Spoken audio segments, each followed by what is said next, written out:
Hello and welcome, my name is BetaRho, and this is Introducing the Gods.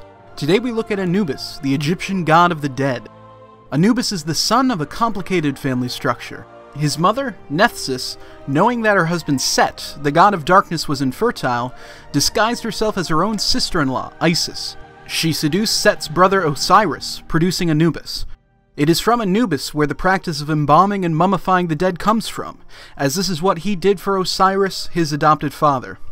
As the god of the dead, Anubis is the arbiter of souls' fates after death, either to be judged worthy enough to be reborn, or to be cast off and forgotten.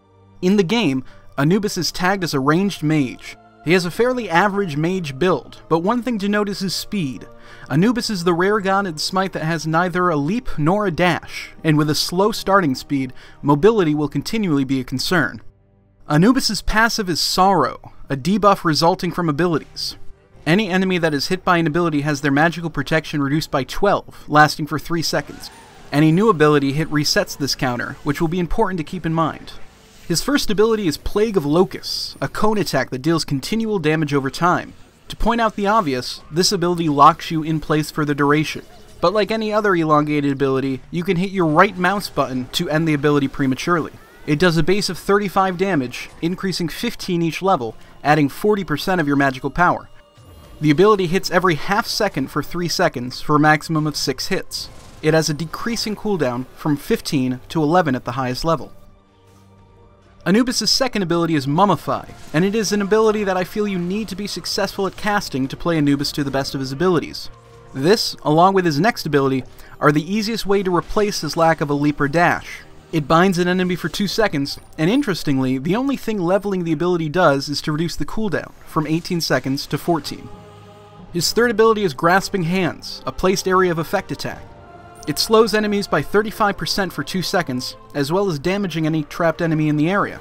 It does a base of 25 damage, increasing 15 each level, plus 35% of your magical power. This ability has 2 extremely strong uses. In laning, at high levels, this ability alone has the ability to take down a good majority of a minion wave.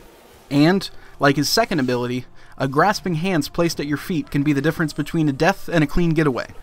Anubis' ultimate ability is Death Gaze, in which Anubis rises into the air and fires a fully controllable laser beam. It lasts for 3 seconds, all of which Anubis is locked into place, and it hits 10 times within those 3 seconds. It does a base of 70 damage, increasing 15 each level, plus 45% of your magical power. One thing to keep in mind with this ultimate is that, with a 70-foot range, it has one of the biggest footprints of any attack in the game.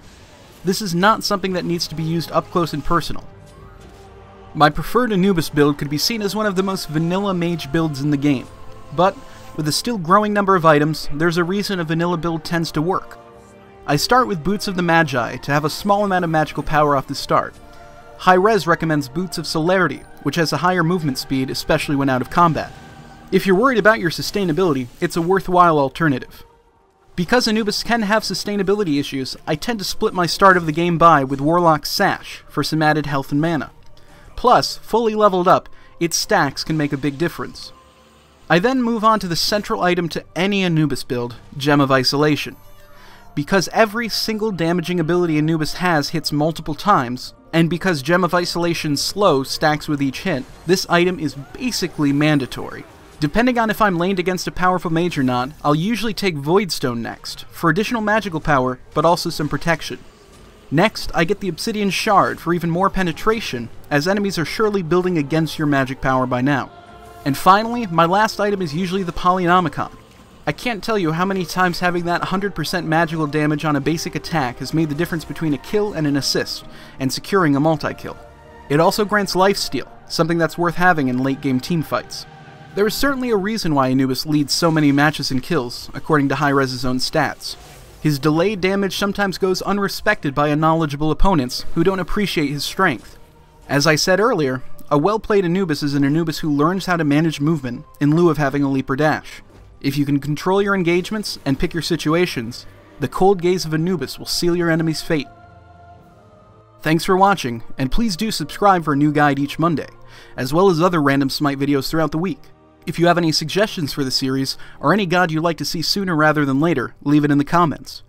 and feel free to click through to the Pantheons to see past episodes of Introducing the Gods, as well as other SMITE gameplay. Thanks, and goodbye.